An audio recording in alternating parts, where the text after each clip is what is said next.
ეროვნული არქივის ხო და ასე უცნობი იყო ეს გახდა განსაზღვრული თავიდან ბოლომდე ზედმეტად მანძილზე ჩატარებული მაგრამ ხელნაწერის არსებობის შესახებ სანადონიშნები, რომლებიც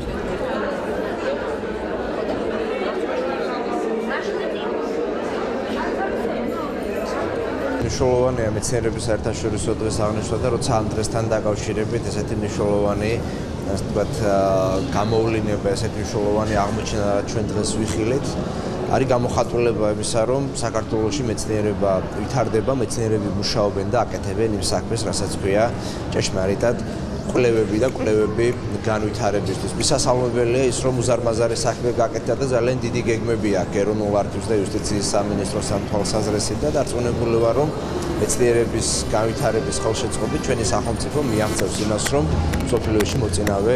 ადგილზე იქნება იმ კვლევებით და იმ აღმოჩენებით, რომელსაც ჩვენი მეცნიერები ემსახურებიან. მოგეხსენებათ 2001 წლიდან აღინიშნება იუნესკოს მიერ დაწესებული მეცნიერების საერთაშორისო დღე. შესაბამისად, საქართველოს იუსტიციის სამინისტროს ეროვნულმა არქივმა ამ დღესთან დაკავშირებით წარმოადგინა წელს დაწყებული სამეცნიერო პროექტებიდან ერთ-ერთი ხელნაწერთა ანალიტიკური კატალოგის პრეზენტაცია და ამ დღეს ჩვენ მხოლოდ ერთი დღით საცავებიდან გამოვიტანეთ მე-19 საუკუნის სახარების დედანი, რომელიც აქამდე წარმოდგენილი და ექსპონირებული არ ყოფილა, წინათ გამოფენებზე მხოლოდ მულაჟი გამოქონდა ხოლმე. ისე რომ ეროვნულმა არქივმა სრულიად განსაკუთრებით აღნიშნა ეს ღირსშესანიშნავი დღე.